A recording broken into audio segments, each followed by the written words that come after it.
And we are live. Good evening, alienated parents, alienated grandparents, and alienated children worldwide.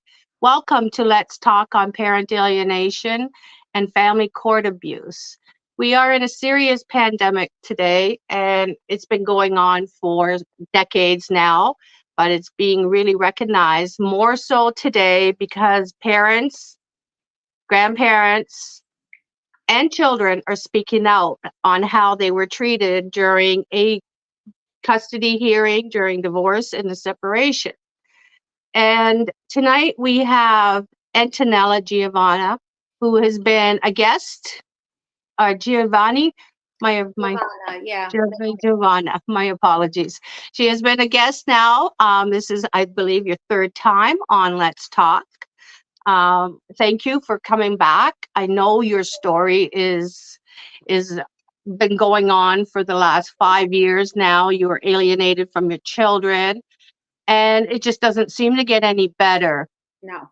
And Tanella, I'm so sorry to hear that you're not getting anywhere, but thank you for coming out to help us get educated on the family court system, which is the leading cause of most of our issues here, because without family court putting their nose into situations where they shouldn't is getting really serious, because we good parents are being condemned for being a bad parent only to bring in profit on our children and our pain and suffering.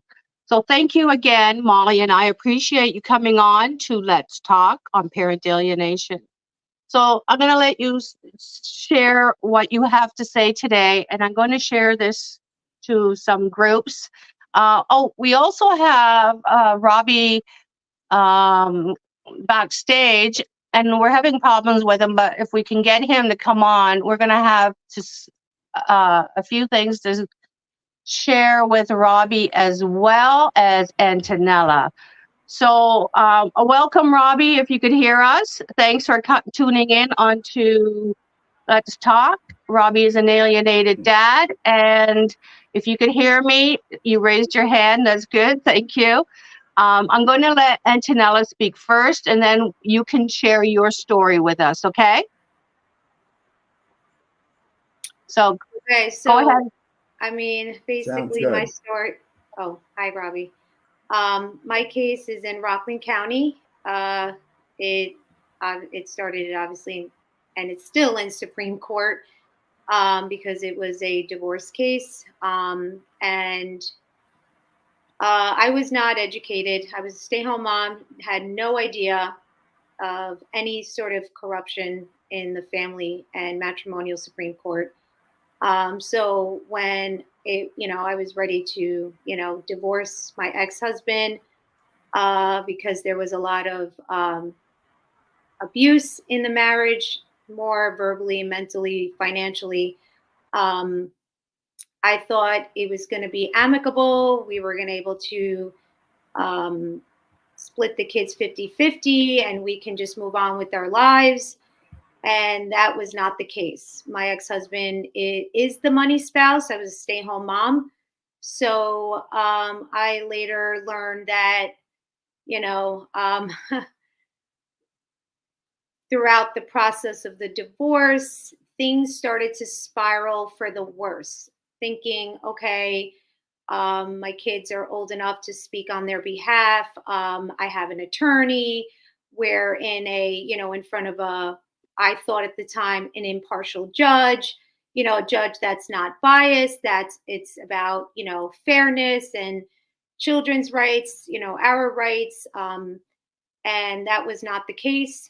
I believe due to my ex being the money spouse, there was definitely more favoritism, a lot of, maybe money, given under the table.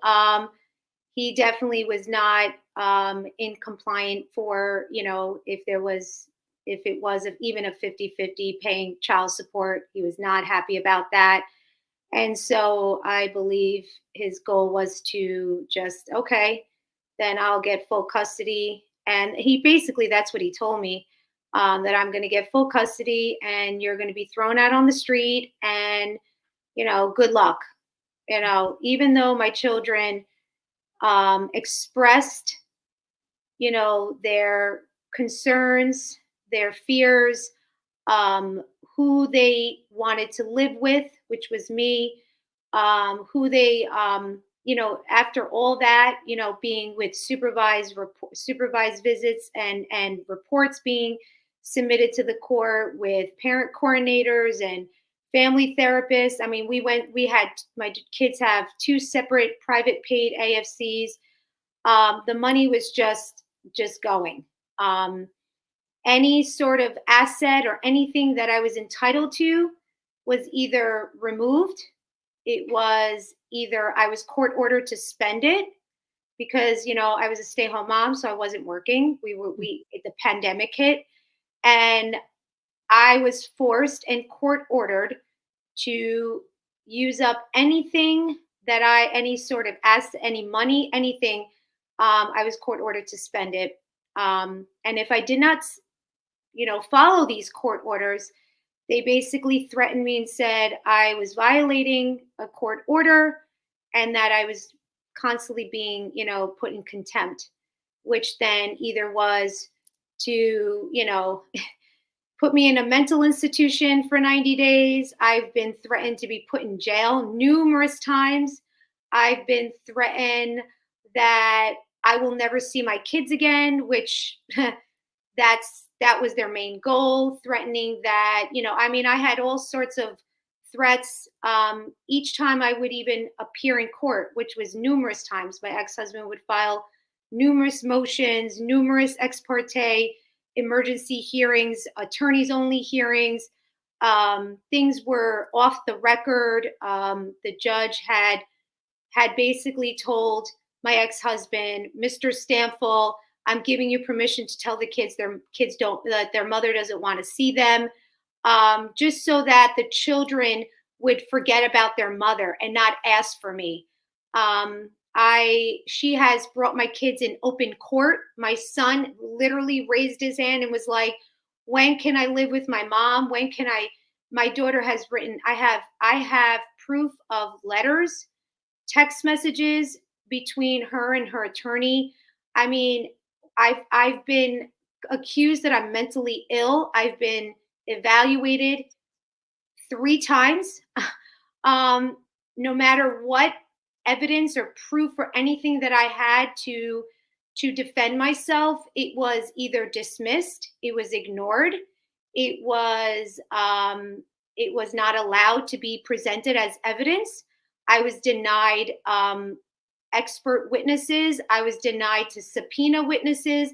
I was coerced to agree on terms that I just thought were completely did not make sense, or else if I don't, then I would lose custody of my kids. I mean, I've had money stolen out of an escrow account by an attorney. I mean, within a month of him representing me, he took $134,000 just out of my escrow account, claiming that it was an agreement between him and Judge Eisenpress. I mean, this was just, and because my ex had such favoritism by this judge at Sherry Eisenpress, anything he requested, anything he asked for, it was granted. It was signed either by the law clerk, Shira Krantz, because you could see the difference of the signature, or the judge. And all he had to do was wave this paper around to all the schools, all my children's doctors, anything. He said, look, she's crazy. And look, I have this paper. This is in order. And I have full control. I don't, she is not allowed to see the kids. She's not allowed to communicate with any educators, any doctors. I don't even know if my son or my daughter is being medicated. I don't even know what they're doing. Are they experiment? I have no idea what's going on. I know that my son has not been doing well in school. I know my daughter has definitely expressed of suicidal thoughts. In fact, CPS got involved with that. And nothing happened within that. I know my daughter has expressed it to her pediatrician. That was ignored. all because it was based on if the father was in agreement to, and to either see a therapist or to address these issues. What he was doing was, and what the court was doing were, it got to a point because my children were expressing themselves, they had to figure out a way to silence them. And then they had to figure out a way to separate me from my kids so that they will eventually adapt. They will think, oh, mom abandoned you.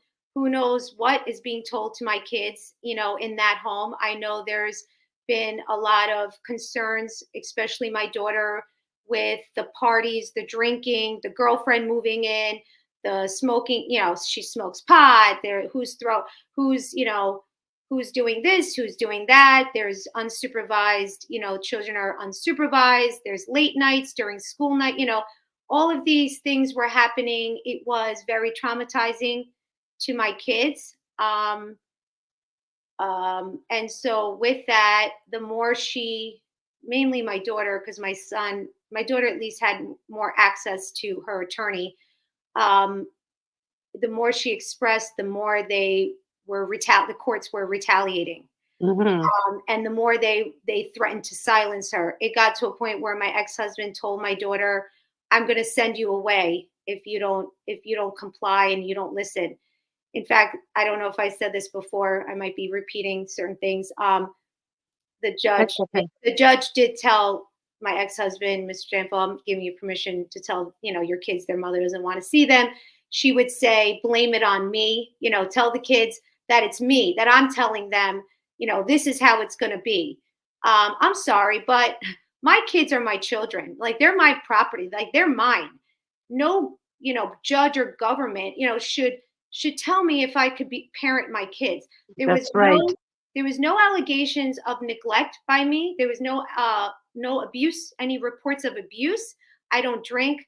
I don't smoke. I've never committed a crime. I follow the rule. Like, I was a stay home, 24/7, very involved with my kids. My ex, he traveled, he did his thing. He focused on his career. And I basically raised my children. I raised them. And they were very happy up until, when it was, when my ex, what really triggered and what made me decide that maybe I need to get out of this marriage was when it started to become physical. I mean, there definitely was infidelity. And I think he was already, establishing a relationship with someone toward the end. But when he grabbed me by the neck and my daughter had to witness that and was so traumatized by that, that's when I said, I need to get out. I thought that we can get out protecting and getting my kids out of that situation. I even went to the extent of, okay, yes, he did this to me, but okay, still have that relationship with dad. But no matter what I did, it wasn't good enough because in the end, he still wanted the control. He still wanted to use the children to, if it's to claim them for tax or not pay child support. I mean, something as stupid as that. Like, it's so crazy, and I think he knew the only thing that would really trigger or probably get me so traumatized or upset was by, destroying my relationship with my kids and completely isolating my children from their mother, and so it's been an ongoing battle. Just recently, even after the judgment divorce was signed, we're divorced. He still continues to file these contempt motions in front of this judge in Supreme Court, even though it should technically be in family court. But he knows that, it has to be in front of this judge because she'll grant whatever he wants. She just recently, I mean, I've never been served. I don't have the papers, but she had a court appearance without my presence, without allowing me to speak on the record, without allowing, I was not there. I wasn't present. I didn't know about it. Apparently there was a court appearance back in August. I was not notified. I was in, no one sent me a letter, nothing, because I don't have an attorney. I was denied, even though I have the right when someone files a contempt and they're threatening you with jail, I have the right to be represented by an attorney. Mm-hmm. Financially, I can't afford it. That's their goal, right? They want to financially burden you. They want to financially take everything you have, so that you can't afford to pay the attorney, or you can't. So I was denied a attorney, and they had this court hearing, and apparently decisions were made without me being present and without having anything on my behalf on the record. So then, when I want to appeal it, that was Judge Eisenpress's main tactic, was not putting things on the record. We have a stenographer that types, and she can say strike it off the record, which she's done before. She could easily say stop recording. She could easily look back at the transcript and say, you know what, I want that removed. You'll notice in the transcripts there's a lot of little dash dash dash dash. So you're trying to read something and you're like, I don't even know what this says. And that's why people really push court watchers. Yes. I didn't know about court watchers up until probably a few months ago. I wish I knew that, 4 years ago, that to definitely have court watchers, people that that are, there to court watch and be like an extra, like, like a witness, like someone there to kind of, see what's going on, because these transcripts, or these, even if certain advocates, you ask, you look at some of these organizations, some of them are, involved with the courts. So even advocates, that you think you're gonna, ask for their, for them to come, and sort of support you, they won't write, like, they'll just sit there, but they won't, if there's something wrong that happened during court, they won't write like an affidavit or what they witnessed. They're just, they don't want to get involved. No one wants to get involved. So court watchers are really big. If you can gather up people you trust to court watch your case, if it's a hearing, a trial, whatever it is, that's very important. So yes, we need battle for me. Let me say something. We need the community involved in all these situations, because it's the community that's going to be hit next. Not everybody stays together. I mean, divorces happen rapidly, so quickly that, you get the wool pulled over your head or the carpet pulled out from underneath you, and you don't know what's happening. So moms and dads need to be aware that the court already chooses one of you without you even knowing. Right. And the one that gets chosen gets everything. And normally when they read the excerpts or the complaints through the beginning of the divorce, the judge will pick out someone that's being accused of abuse and use them as the scapegoat, to keep bringing you back into the court system, using our kids. And they don't care whether you have evidence or not, whether it's true or not, because what we do as a good parent, we're protecting our children by taking the abuse from the court system. So now the court system needs to stop doing that. They're the ones that are abusing the one that is losing on the child. Right? Yeah. And this is what happens to many of them. A lot of them don't have the money anymore, the resources, the health. They become suicidal. They even become murderers. I mean, look at that judge that got killed in his driveway there in the States a few weeks ago. And they wonder why they're getting killed. Well, you're playing with people's hearts and souls, and you're taking their children. Their You're lives, literally, their whole lives, everything they have yeah, accomplished in life is being, you step foot in that courtroom in front of, the wrong judge. I mean, I do believe that there's some, that are decent, but yes. for the most part, you step foot in their courtroom, that's it. They own you, and they can take whatever they want. I've been threatened that they're going to take this away or they're going to take that. I mean, you're constantly being bullied. They definitely use your children as a way of bullying you, and they threaten you to just comply and just agree on their terms. Mm-hmm. And it's, they purposely drag things. Divorce can, I think average they try to a year or two.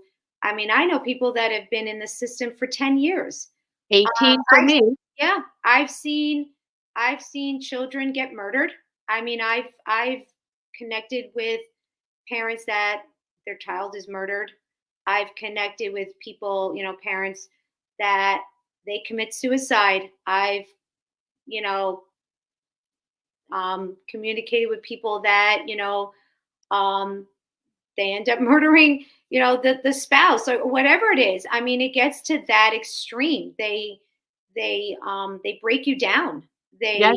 They provoke you. They hope you step foot in the courtroom, and they hope you have this, episode, and so they can just arrest you. I have friends that have been falsely arrested, literally. Right. Yeah, more than once too. I have friends that, that the court purposely tries to put criminal charges on you so you lose your job. You can't. Even when you I win and mean, fight it's it. crazy. Yeah. They don't care. Once you've been branded, Yeah. that's it. You've been branded. Whether you're innocent or not, it doesn't matter anymore. They will still use it against you. Correct. Right. It's incredible how these judges are doing this, because I know in mine, Justice Taylor asked both of the counsels, has the criminal charges been taken care of? And the paragraph before was, if Mary's proven innocent, she will get everything. Then says, has the criminal charges been taken care of? And both lawyers said yes. Oh, okay, let's move on to the house. What happened? Why would we move on to the house? Why didn't he say, well, Mary, you get the house and kids? Case closed. Right. Because he was prolonging it. And then he didn't order me to pay any child support, but the ex had to pay spousal support. Now, that was his issue. He didn't want to pay child support. He wanted me to pay it. But when the judge said, no, I didn't have to, he pitted the ex against me for it. And he punished me for not having to pay him child support. So this is why he brought me back to trial 18 years later. So the kids were claiming hundreds of thousands of dollars in child support. Meanwhile, I had all these funds for them, educational funds. They got it, but the mistress had to put the kids into the court to sue me for the money that I was calling them, writing them letters to say, come get it, come get it, come get it. Here it is. Right. They never came. They used the court system. Yeah. Why would they do it? And then when they did get the money, the mistress became the kids' paralegal. The kids were adults, way, way beyond, what they didn't need her. But she came without them and then took the money and they profited on it, the ex and her, and then brought me back to trial 9 years later for it. Right. So this is what they do. They repeat. They repeat on what they abused you for originally. They keep bringing it back and bringing it back because they have no imagination. They don't know what else to do. They're very, abusive that way. They think of all bad things to scam anybody and everybody. Right. Yeah. So I mean, in my case, my ex, Jay is the money spouse. I was home with the kids. And so the way he planned it out with the judge was by forcing me to agree to a lower maintenance, and then ask the judge to court order to remove half of my maintenance, to deduct money out of my maintenance to pay the children's attorneys, AFCs, because in Supreme Court, they're privately Yeah, paid. mine too. So what are they going to do? Double up the the fees, right? Two. Let's have two. Not like as if the children need two separate attorneys. That they both wanted the same thing. There was no like, one was 18 or 17 and the other one was 2. That maybe they both wanted the same thing, but they had to be court appointed 2 separate attorneys to raise up, double up the fee. And then what he was doing was he was filing contempt motions, asking the judge to put me in contempt to remove my maintenance each month. And then he was crying, crying to the judge, even though he makes almost $1 million a year. She should be paying child support. I'm paying for everything. And I'm like, well, if you just gave me the kids, believe me, I can take them off your hands. It was never an issue when we were married and I raised the children and you were never home. That wasn't a problem. That's because he was able to live his separate life, build up his career, save up his money, do his infidelity, do whatever he wanted to do. That wasn't, that was okay. Now all of a sudden, I'm this crazy, loony, crazy woman, and I'm not stable to raise the children any longer after 12 years of being home with them, 11 years of being home with them. Apparently, I'm not stable, and he's crying, poor me. I have to pay for everything because I have the kids. We need to put her in contempt and figure out a way. Okay, I make $1 million a year. She makes practically nothing. So let's just remove her maintenance because I don't feel like paying her maintenance, because I got to pay my girlfriend over here. So let me give the maintenance to her instead. This is the stuff that was like, it was the whole thing. And you try to file appeals, you try to this, you try to that. I have appeal pending. It's been 2 years, literally 2 years. I have 2 appeals pending and they've tried to dismiss it. They've tried to, they play the little games. They prolong. It's been 2 years. And so that's what the judge does. She puts in these orders. She makes these final decisions. And then with the hopes that your appeal will get dismissed. Appeals can take years, and to even drag it out longer. You know what I'm saying? And so that's the whole system. That's how they get you. And it's, I guess the main goal is don't give up on your kids, learn your right, educate yourself, and just keep moving forward. Don't allow the system to break you. Right. Speaking of the kids though, when they're little, it's very hard for them to know what's going on. But when they're become teenagers and they're doing this, they become young adults and they see what the court system is doing to them, is damaging them mentally and emotionally to have their own relationships. They can't contain one. And, why would anybody want to get married knowing that this is what's going to happen to them? And yet they've already gone through 18 years of family court when they're not married. Yeah. So, it's really confusing them. They've already trashed one parent. They've trashed the parents, the grandparents, the cousins, the uncles. They don't just stop at that mom or dad. They go through the whole family and cut that one side out completely. So these kids are really cutting themselves out. And it's almost like they're having a hard time breathing. I know what it's like. I was cut out of my father's life. Right. And that was due to my ex-husband and my stepmother. because both of them were thinking that they would get all my dad's money, the business, even like I worked. I was a stay-home mom when I was on maternity leave. I had 4 kids, so I was on maternity leave. I spent a lot of time with my children. But I did work full time, and it was like 4 days on, 5 days off. So I was home a week, worked for 4 days off another week. So my system worked really well with the children. But when I came back to Canada, I started doing my own businesses. I was an interior designer, and I was, without my pay, we would never have survived. It was military pay. And if anybody out there thinks that military pay is great, well, I tell you, you're next to poverty. And without me working, my children would not have had what they had. I mean, I put them into boarding school. They always wanted to be. Mary Kate and Ashley were their favorite movies, and they always wanted to be in boarding school, like a private school. So I gave them the opportunity when they were teenagers. And because I had so much money, my ex-husband knew that he and his mistress were going to take it all. But when I put it into the kids' education, he literally told the kids I only put them into boarding schools because I didn't want to look after them. But yet I was dealing with a car accident. They were really mean to their brother. And then my son was almost 18. So I wanted to spend a good year with him alone.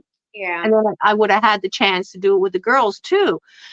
But I thought, they had the opportunity to go travel around the world with the top boarding school in Canada. I mean, this was huge. It was $90,000 to put 2 kids into a boarding school. Now, when the spouses turn on you because you're spending money that's not even theirs anymore, they still use it and say, oh, she made us broke. She made us broke. We don't have this and we don't have that. But technically, it wasn't me that made him broke. It was him putting it into the mistress's account. He held back mortgage payments while he was overseas.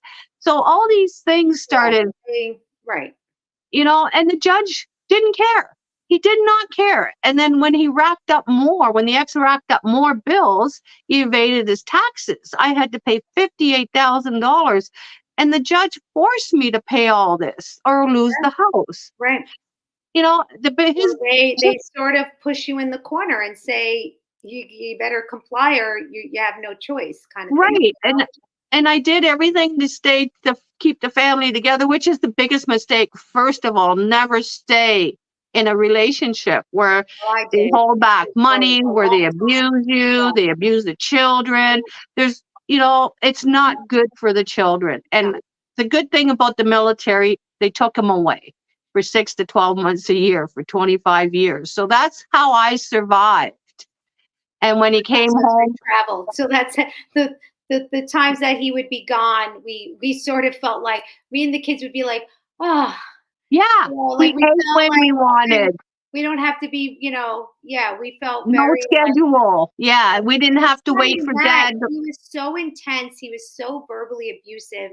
He was so controlling that when he would go away, it was like, it was just like a relief. It was just like, oh, we can now sleep at night. We can relax. I mean, there were times that the drinking was so out of control. He would go out, come home like 3, 4 in the morning and start banging doors and waking me up and waking the kids up and causing a scene. I mean, this was like, and it almost became like it was normal to us. Yeah. And I started toward the end, I was like, I don't want them to think this is normal. I don't want my kids to, be with someone like this and think it's normal. It's not normal. And so, but, then when I tried to get out of the marriage, even though he ended up filing, but I was the one who was like, I need to get out of this. Mm-hmm. He definitely had his motives when he filed. But I was like, I need to get out of this type of marriage. I mean, this is not even healthy for the children to witness or to endure. And then and then being in front of the most probably the corrupted judge in Rockland County, Judge Sherry Eisenpress, to then think that I'm going to remove my children from this, this type of, lifestyle abuse or whatever it is. They had to be forced to think it's okay, to be forced to say this is normal, to be forced to accept that, verbal abuse is okay, or someone, keeping you up late on a school night because he feels like, partying and drinking, that's okay. I mean, I had filed a motion. I had my ex-husband on video showing that he was drinking 3 beverages, alcoholic beverages, in 1 hour, and then picked up the children when they were with me. Literally picked them up. Because he was showing up drunk every time he would pick up the children. And it was very concerning, alarming. I was nervous. I know my daughter noticed it. And so that was when I was like, okay, I need to figure out a way, because every time I would, bring it up to the court in front of the judge, she would just be like, oh, you're blaming the father. You're, undermining the father. You're undermining him. And I'm like, no, this is something that my child has brought to my attention. I have noticed it. And God forbid something happens to my kids, I'm not okay with that. It's not fair for my children to be put in that type of situation because he can't handle his liquor, or because he feels entitled, or because he knows there's no consequences because he has the favoritism of the judge. So I had then got a private investigator, and he was videotaped on camera. Here's the evidence, judge. And you know what she said? A little slap on the hand and said, don't drink when you're with the kids.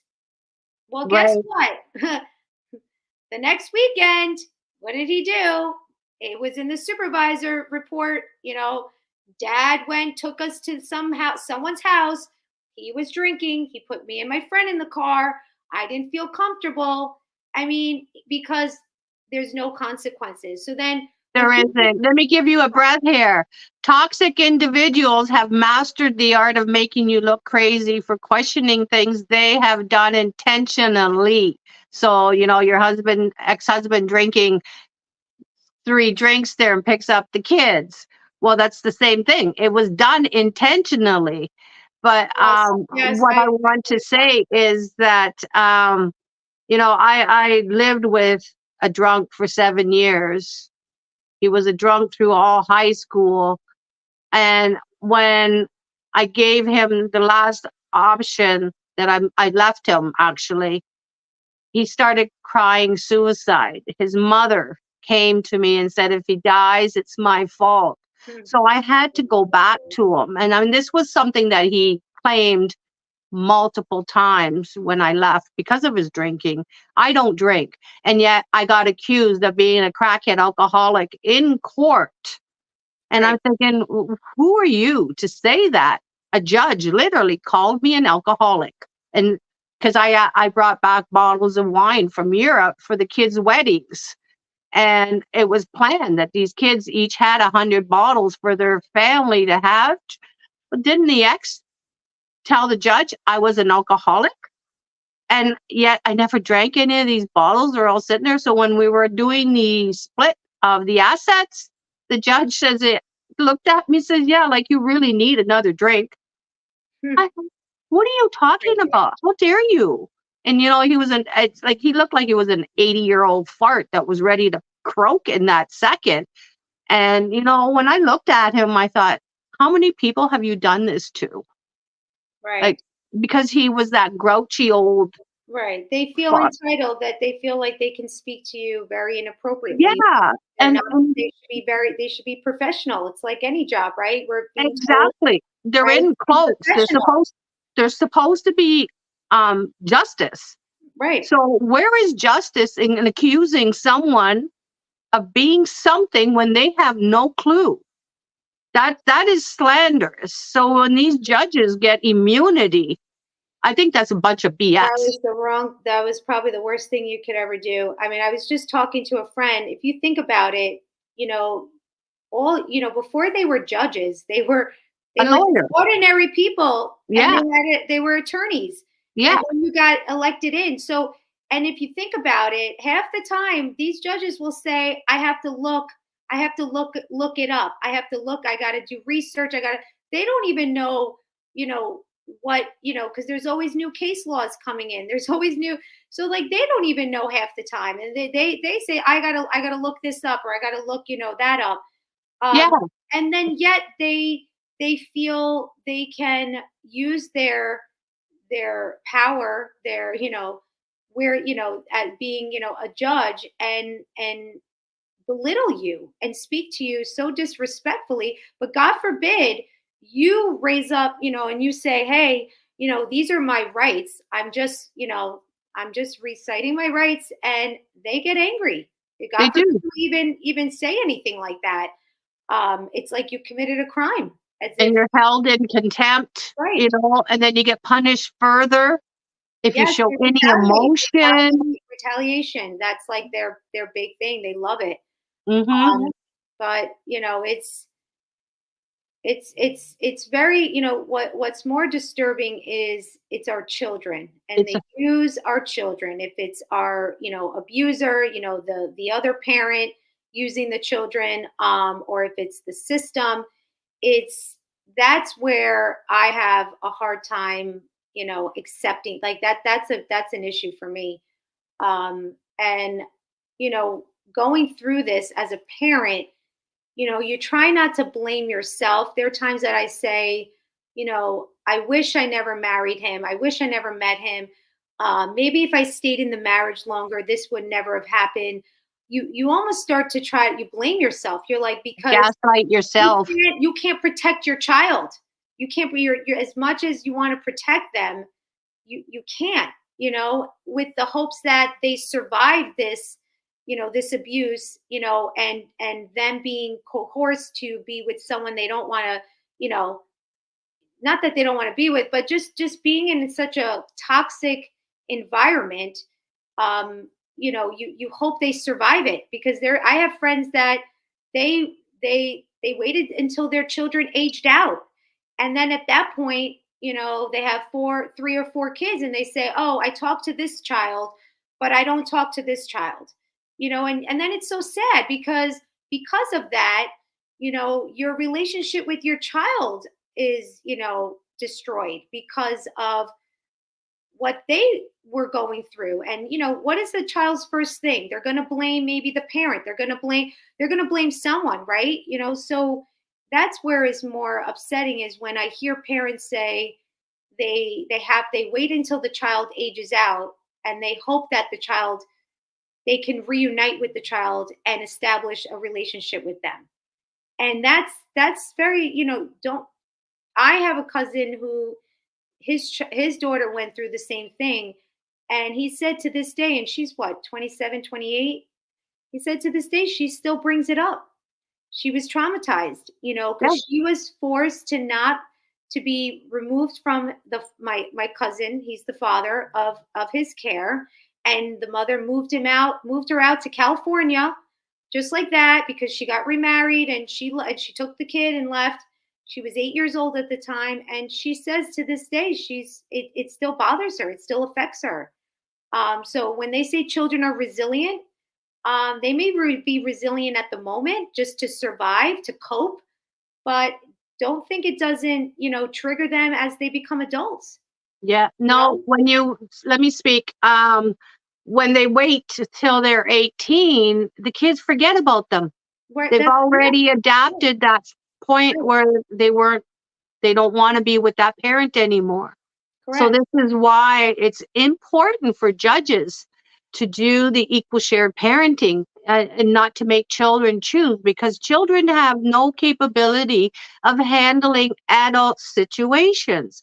Adults can't handle it. Our narcissists can't handle it because we left them. They're like the adults in diapers in the big pull-up pants. Right. This is what they do. They they don't grow up. And if our children are alienated as children, they become that child for the rest of their life. Where my children were alienated as teenagers, and you know what teenagers are like, they're so rebellious, Yeah. anyways. Mm-hmm. So now, as adults, they're 36, 35, and 33, and they speak like that 15, 17, and 18-year-old hood on the street to me. And I thought, you guys were so polite. And I used to get comments all the time how well behaved my children were when they were alone with me. But soon as the dad walked in that door, they they they fought each other, because that's how dad recognizes them Right. to get any kind of contact with him, because he was always aggressive.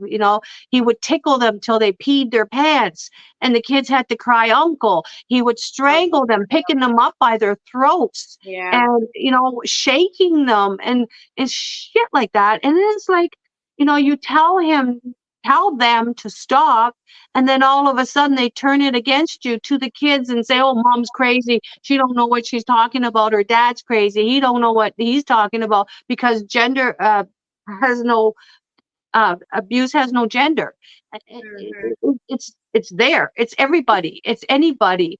And when you're put into a desperate situation, these alienating parents will do and say anything to save their asses out there, because they know, if I highly recommend to everybody that is going through the divorce to make sure that everything's documented. You got a video camera, you got a phone, you can do it.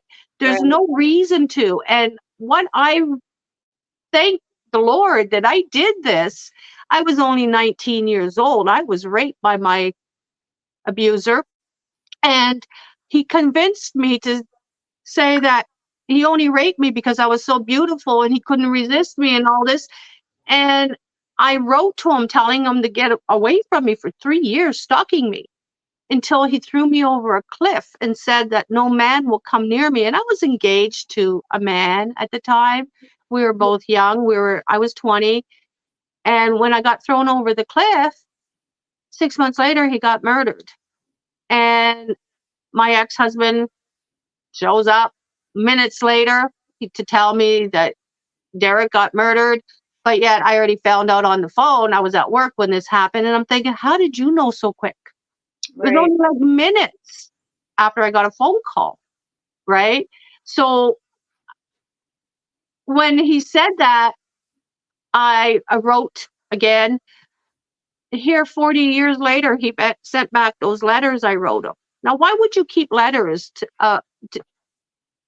when you're being told to get away? You're abusive, you did this, you did that, but yet he sends them back to me 40 years later. And then within months, I get served to go to trial. And I'm thinking, are you that stupid? Because they think narcissists are smart. They're not smart at all. They're desperate, scared individuals. They're insecure. Very insecure. Very insecure. And that's why he was so aggressive and abusive, because he had to validate and had to have that one up all the time. Yeah. He was so insecure. Right. If the children gave me more attention, or if I had more anything, it was like he had to one up me. Mm-hmm. He had to control me. The car you drive, that's my car. The house you live in, that's my house. It was like, even though there was an agreement, I worked before I had children, but it just made sense for me to be home with the kids because I just didn't make that much money to try to find daycare. And so even though it was in a mutual agreement, it wasn't like I never worked. That's how he lured me in and controlled me. Yeah. And so I always said, he was probably one of the most insecure people out there because of the way his behavior and the things he did. He felt like he always had to hurt me or even his employees, because he worked where he works. He was always doing something that was always very negative or attacking someone. It was nothing was ever positive that came out of him. Mm-hmm. And so And this is what I was, I was so blind in the beginning. We all are, right? When you Right. say, when someone says, well, why did you never leave him, or how did you end up with him? Because you don't see it in the beginning. No. They don't show their true colors until they have you locked in. You get married, they take they take all your money, they say don't work, you have kids, they put that pressure on you, and then you feel like dependent on them. So that's a whole nother story now. Yeah. That's a whole nother topic, narcissism. But Yeah. Well, no, I feel narcissism like those are it's things not that a whole, need to no. come in Let court. me let me let me stop you there. It is not a whole new topic because it is what we're dealing with. Yeah, This in the is court what system. we are dealing with is a very disturbed personality. And narcissism is a serious issue Right. because it's gotten so bad that people are losing their lives to these people. Yeah. Children are damaged. Children Yes. are going out to shoot school kids, kindergarten kids, because that parent may have bullied that child. Because my ex-husband was a bully growing up. He had no father. He had his father taken from him when he was 9 months old. And every time he brought his father up, the mother would say, he's a monster, he's a monster, he's a monster. So what does this child grow up to be? Just like his father, a monster. So here he is, he's a child bully. He can't go to any of the children's functions because he's hurting all the kids. He grows to high school. He starts beating up kids. He's a street fighter. We get married. I end up in Niagara Falls Hospital, emergency, on my wedding night. My wedding night. And I'm thinking, something's wrong. And even the doctor told me to run, get away from him, but I couldn't. It was too late. It was too late Yeah, you because that's where they start threatening to kill you. And I firmly believe it because I lost a fiance just 3 months prior. That's how fast after my fiance got murdered, I had to marry him. That's how quick it was. I was forced to marry. And I'm thinking, you felt pressured, right, and well, forced. no, it was forced. He Yeah. set up the engagement, he set up the wedding, he did everything. I wanted nothing to do with it. My mother went and got my dress. I didn't even go dress shopping. My mother picked it out. That's another thing narcissists love to do, is get your family involved or Yes, against you. Like yes. my ex-husband, And my that's what ex-husband happened. did, my ex-husband Jay and my sister, they had some sort of inappropriate relationship behind my back during the marriage. I had no idea. I find out later once we start the divorce proceeding, and people started to, blurt things out, and I'm like, oh, I had no idea. And Mhm. then he was getting my family involved. He was getting them to go against me. I mean, it was friends, it was the community. I mean, he had this all planned out. His goal was to push me out completely and to, bring me down. But, I think my faith helped me, and I think I had to just validate and kept telling myself, I know I'm a good person. And all I wanted to do was just move on, and Right. get out of this toxic relationship, continue to have a relationship with my kids and continue to parent them. And but Well, this is what happens when they go to court too. They get narcissistic lawyers. They get right. a The narcissistic attorney he has judge. is so yeah. Yeah, and that's Yeah, why he's this the done a court. lot of And this is what we need to. things. I know the judges and lawyers are now starting to get scared because we are speaking out. I mean, thank God for social media. I don't know. I would say right around election day, I was helping out, handing out flyers for early voting, and I actually happened to be in front of the town hall, and sure enough, the judge Sherry Eisenpress starts walking up. I'm like standing there now. I'm like, oh, this is the judge. And someone actually, one of the politicians that were running brought something up to her attention in regards of around that time, a very negative article had just came out about Judge Sherry Eisenpress and her misconducts and her behavior and unethical behavior.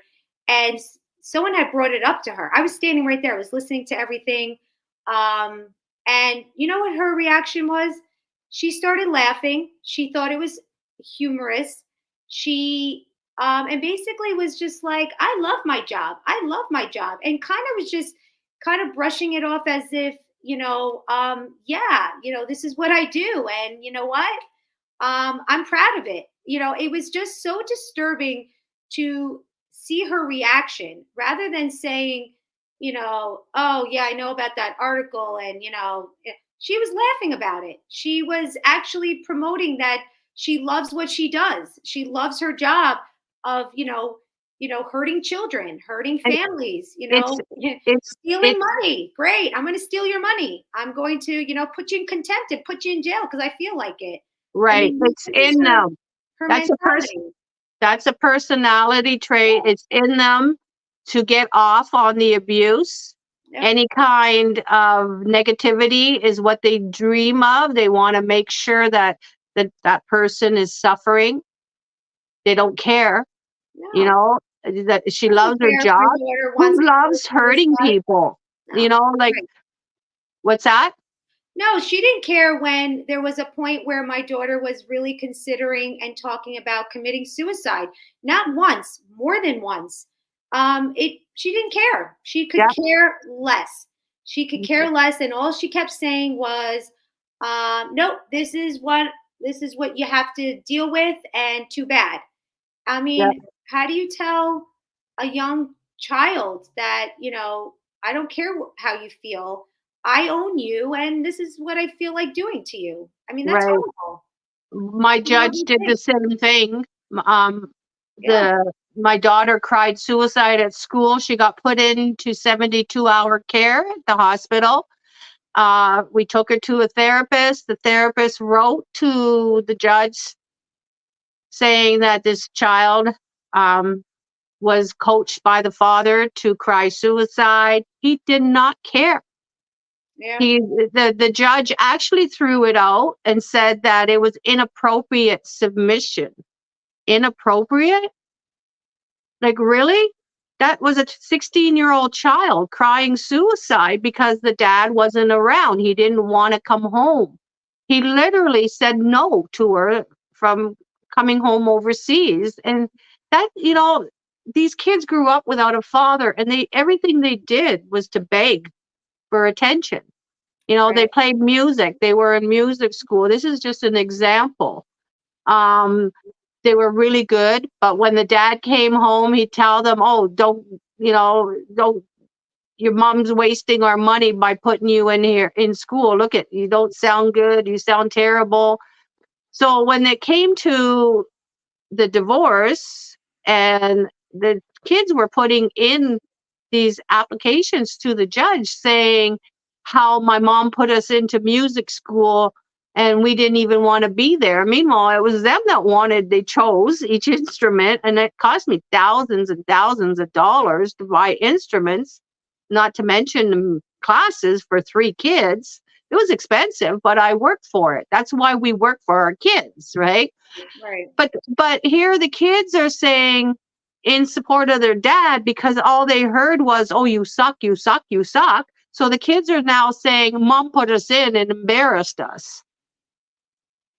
So this is how all the abuse gets rolled into us being the abusers, and the kids don't know what to say anymore. So now they're backing up the alienating parent by saying, "Yeah, I was forced to play the piano. I was forced to go to soccer. I was forced to do this." I was like, really? No one forced you. Right. You have a choice. You're the one that came and said, you want to be this, you want to go to dance class, dance for 13 years. And then all of a sudden he tells the girls that they're too fat to dance. They're ugly and all this. And I'm thinking that's what caused me to say, that's enough. Yeah. The when whole you start body shaming, they love to do that especially with the girls. My ex-husband Yeah, that's what he did with me. shame my daughter. And that's how they break you down. Yeah. Body, Yeah. Because now she's a teenager, and things like that start to children, teenagers start noticing their body, their, just everything. So Everything. Yeah. Yeah, that was one tactic that he loved doing with my daughter, body shaming her. Yeah, mine too. And she expressed it a lot to the family therapist. And all their main focus, because whatever they just did. So it's funny. Then you get the therapist, the family therapist, the child therapist, the forensic evaluator. They're all chosen by the judge or by the court. So they're only going to write and do whatever they're being told to do. Right? They're not actually trying to help the situation or help the child or help the family. They're only going to do. They're selected by the court. That's how they bring in their clients, and then they do whatever the court tells them to do. So when my children would say, listen, this is happening, please help me, please talk to my dad, or please, it didn't matter. Their focus was your mom. Nope, your mom is crazy, your mom needs it. And they were trying to get my children and training them to go against me. And then my daughter would say, what are you talking about? My mom's never done, stop. I don't want to hear it. You're not going to convince me or change my mind. I'm here because this is the problem. Can you help me? And they would just ignore it. Yeah, they would, because they're not making money. No, I'm being paid by your parents because the judge tells me this is what I need to focus on. I need to try to get you to want to live with your father, not your mother. I mean, this is the stuff that's going on. I mean, you can't make this up. I didn't believe it until I actually went through it, and you have to almost go through it to actually believe that this happens all the time. Right. Well, Antonella, we've reached over an hour now. I want you to give us your last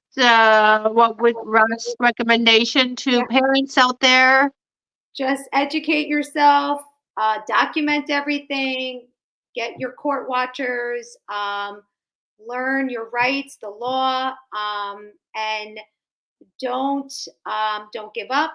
Don't agree to things that they force you to agree on, and just stay strong. Yes. That's it, Oh, we got Mary Deanne. Mary Deanne, hi. Hello out there. Thanks for tuning in. We're just ready to end, but you can watch the podcast over. Yes, so true. Never give up. Never give up on your children. I mean, children, don't give up on your parents, because you don't really know how bad this can affect you and your future children down the road.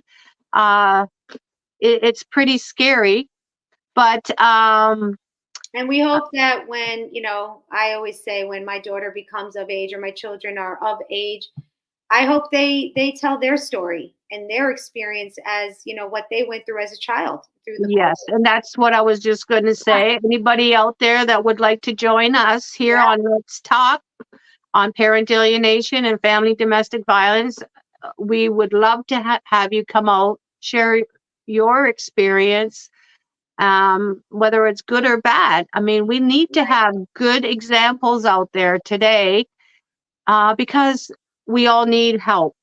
It doesn't matter. I'm fighting for my future grandchildren. I'm already getting letters from my children saying that I'll never see my grandchildren. And when they do have children, they will make sure that, one of them will make sure that she tells them that I'm an abusive mother. And yet that child was spoiled. That's the problem.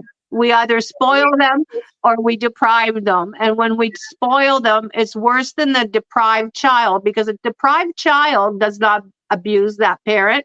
They don't badmouth that parent.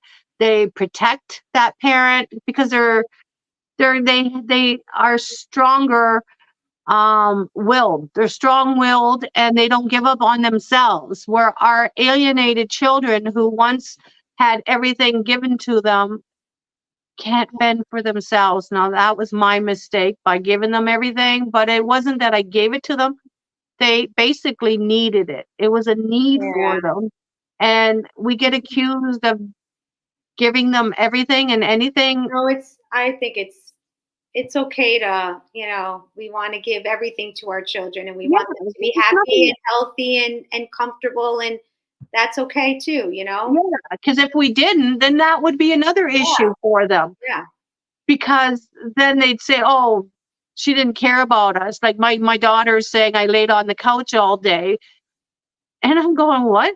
Me on a couch? Like seriously? You I never?" know, but it's okay for us to have those days that we just want to relax too, Yeah, It's like can I we sit have to, down? Like, yeah, really? And the only time I got to sit down was at night when dinner was ready. I even made them a snack so I didn't have to get up uh, while I'm watching a movie, because yeah, we all know what our kids are like. If there's no snacks in front of them, yeah, then it's like mom, mom, mom. So only moms really get up to do all that, right? yeah, yeah. So I'm thinking, it's damned if we do and damned if we don't. But I do love my children. I know they've been confused, and they're trying to please the father because he was never there. They're seeking conditional love. But now that he got them for 18 years, they've been screaming suicide. They've been, deprived of so much love. And even on their social media, you could see them, dad, dad, dad, like they tag him all the time, and he never replies to them. Yeah. Now, that if they tag me, mom, mom, mom, well, of course, mom would be answering them and In a heartbeat, in a heartbeat. right But away. yet we get blocked. Right. So this is what an alienator does. They make sure that we have no contact, no communication with our kids, and their lawyers too. Like my ex's lawyer deprived me and my mom, my 91-year-old mother, of having the kids' phone numbers, emails, or anything for 18 years. Tell Miss Kovacs and her mom to go find other ways of getting it because I don't have it. Meanwhile, he's got them connected to Zoom trial. If you don't have their contacts and they're on Zoom trial, you're a liar. Right. Like that's serious shit out there when these lawyers are doing crap like that, right? Oh, yeah. So they're causing family conflict. And I got yelled at for wanting to just be there for my kids. They were like, I was told, if your child gets hurt and she's crying, you can't help her. You can't reply to her text messages. You can't call her, you can't communicate with her. And I'm like, but why? If my kid is hurt, why can't I help my kid? Like, who are you to tell me I can't help my child? right. But this is what they were controlling. They Well, that's control you with every little thing, yeah. and then And they this, hope that you you don't comply and you violate yeah, whatever they're telling you to do. yeah. You're either too concerned or there is no concern. But thank you again, Antonella. Thank you for sharing your story, and hopefully things get better with us Yeah. being able to talk about this socially, because once we are out here, people can hear what we're talking about, and it's going to catch on to them. They will eventually end up somehow, stopping this because they're all being outed. Right. Yeah. Yeah. So, but thank you, alienated parents, grandparents, children out there worldwide. Thank you for tuning in. And if you want to share your story, please PM me or email me at Mary_Kovacs@hotmail.com. Thank you again for tuning in. Good night. Good night. Bye. Bye.